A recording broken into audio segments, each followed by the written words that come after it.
Welcome to this Bridgewater Now update. I'm John Locke. During the council meeting on Tuesday night, councilors started a discussion that may change your commute in the future. A solution to pedestrian and traffic problems on Plymouth Street was suggested by councilors Bill Wood and Matt Rushton that would be placed near the railroad tracks, as commuters may know the headache that area may bring during the morning and afternoon drives. I do know there's been some look into the possibility of a bridge over Plymouth Street, and we had the discussion last week about pedestrian safety and some of the issues that are at that intersection. So by giving this to public safety, hopefully they'll take it up and further this discussion about the concentration of students and vehicles and the risk that is at that intersection, and ways to mitigate that, possibly including a tunnel. Councillor Peter Colombo suggested that some cost estimations be done before this gets brought back to the council, and Councillor Fitzgibbons said that this will be something that will be discussed in the future, and although nothing will be done in the immediate future, there is certainly still an opportunity to talk about it. Yeah, I don't think you're going to see this next week or the following week. You know, I don't even know if you'll see it by the end of the year. But how do we better serve the pedestrians, not only for the college, but for general downtown circulation around that area? Because, you know, we've got a big parking lot there, et cetera. And, you know, we can do the due diligence in the committee to be able to say, we looked at this, well, what about this? What about this idea? Let's bring in the college and the university and talk to them, and what are their ideas? Those in attendance for the council voted unanimously to send this to the Public Safety Committee. So does the town need a bridge or a tunnel at the area that we're talking about? Leave a comment under this video on Facebook, or you can send your reply to jluck@btvaccess.com, and we'll get your comments on the air. We're getting closer to the big vote for the Mitchell School that will take place on October 19th. A very pricey yes-no question for residents asks if they will allow a debt exclusion to take place and foot their part of the $80.6 million total. That would be just over $46.7 million. I had a chance to talk with Town Manager Michael Dutton about this ballot question and if there is a backup plan. The MSBA gives us a certain amount of money. Our stated reimbursement rate started at 55.63%. So that's how much money the MSBA would give Bridgewater on a local project.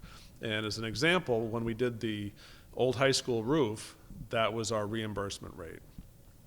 However, we did, the building committee, the Mitchell School Building Committee did a good job of trying to build in improvements to the project. So there are a number of items. We're reusing the same location. We are putting in some energy-saving components into this building, a lot of incentives, and they'll give you increased reimbursement rates. So the actual reimbursement rate for this project is 59.28%. However, having said that, there are a lot of things in this project and every project that are not reimbursable. So for example, the MSBA caps their square footage cost reimbursements at I think it's $330 a square foot. This building will cost just shy of $500 a square foot. So we're not going to get 59.28%. Our actual reimbursement rate is more like 42%. So that means that on an $80,600,000 project, the MSBA offset, estimated offset, would be $33,828,000. So that's what the MSBA would reimburse. That would leave taxpayers footing the bill for $46,771,000. So that would be the total cost to Bridgewater taxpayers. So talking about reimbursement rates is sometimes a little confusing. The actual amount, you know, MSBA will do about just shy of $34 million. Taxpayers will be on the hook for just under $47 million. So that's sort of the financial picture. We've heard a lot about the yes vote and the ramifications of that, but there's a 50-50 shot that this doesn't pass. We've heard this talked about in council meetings. Is there a backup plan if this doesn't actually go through on October 19th? In the event that there's a no vote, we need to get that building open, and we need to get it back to a usable school building. So we'll be looking to go to the council. I'll submit a transfer request for probably $60,000 to $70,000, probably maybe a little more than that, to simply study in an accelerated fashion exactly what we need to do, the steps we need to take to get that building open. My guess is that that will include a new roof. It'll include repairs to the sprinkler system. It'll include repairs and replacement of some of the HVAC system. So there are a number of components to any repair project that takes place, and so that would be what I would do in the event of a no vote. The schools may or may not go back and start the entire MSBA process over again. They're estimating that that's probably a 4 or 5 year process to go that route. But I think in terms of what I need to do as town manager in Bridgewater is get an idea of exactly what we need to do in order to repair what we have and get it back open.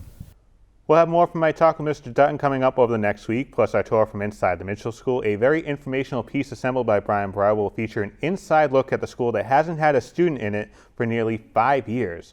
Again, both of these videos will be debuting next week on our social media sites. 1, 2, 3. Bridgewater Savings Bank cut the ribbon in its newly refurbished location in the center of town. Members of the board from the bank were in attendance, along with members of Bridgewater's town government. Bank President Peter Del Russo thanked everybody for the patience through the process and said he hopes this will bloom into positive things for both the town and the bank. We're very proud of our relationship with the town officials and people in this area, and we've had a good relationship for many years, and we want to thank you for working with us, particularly in this doing this remodel process. Hopefully this can kickstart some things that happen here in downtown Bridgewater. So there's a lot going on here, and it's a good place to live and be, so we want to thank you. After the ribbon cutting, the town received a check from Bridgewater Savings Bank for $2,500 that will go toward a lockbox for the Academy building. The Bridgewater Garden Club is celebrating quite the milestone. They celebrated their 90th birthday during their meeting in September. The group has 2 sessions, which meets at the Senior Center to discuss horticulture, conservation, and community support. You can see the cake that ironically has flowers on it. For more information on the Garden Club, you can visit their Facebook page. Time for weather, and it finally feels like fall. It may be a shock to the system, but we send it over to Jeff Fowler. And Jeff, we actually need these type of temperatures to get the foliage going around Massachusetts. Well, John, yes, it is that perfect time of year for the fall foliage, but really when you look at the perfect recipe for this foliage, you have to start back in the spring, where we need a wet and rather warm spring here. And then a mild but not too hot summer. That's the key. You don't want to burn all those ingredients. Of course, this time of year, you're looking for those warm days and those crisp nights. That's the idea for the foliage recipe. And as we take a look at the foliage map, you can see these colors are coming in nicely now.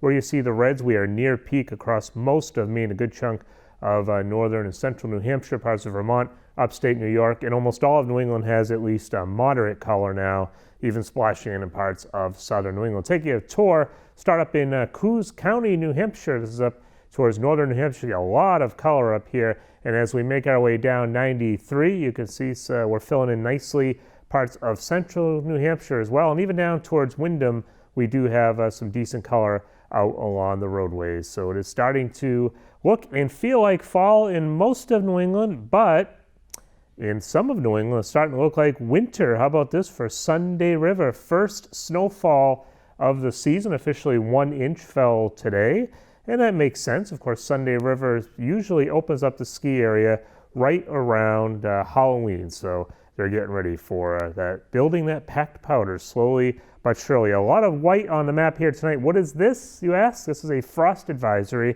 in effect for all of southern New England away from the water. We also have freeze advisories in effect for parts of the Berkshires and again most of northern New England as we are cooling things down. Now tomorrow high pressure will start to settle in here, so we'll be on that cool side of the high tomorrow. That's why we have that frosty start to the day.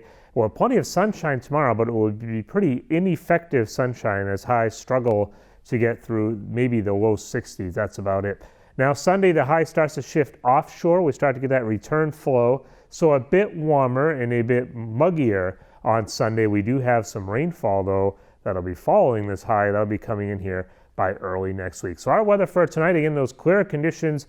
Looking for an overnight low of about 36 here in Bridgewater. Again, some of the low-lying areas a tad cooler than that. watch out for that frost if you still have some tender vegetation outside. Tomorrow it's mostly sunny skies, average highs upper 50s, right around 60 degrees, and again, we'll be down in the 30s by nightfall. Now Sunday, under mostly cloudy skies, getting a bit more muggier. It'll be a tad warmer though as highs get into the upper 60s. Now Monday, we are calling for a 70% chance of rain. However, it will not be raining the entire day, and it will be a tad warmer in the low 70s. I think the heaviest rainfall comes in Monday night into Tuesday morning. That's where we could pick up maybe an inch or two of rainfall ahead of a front that starts to clear us out but cool us down by the middle of next week.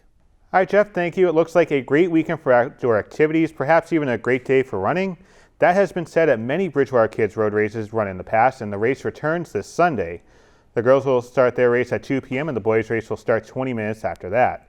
The races are open to kids in Bridgewater from kindergarten through 8th grade. For more information, you can visit the link on the bottom of your screen.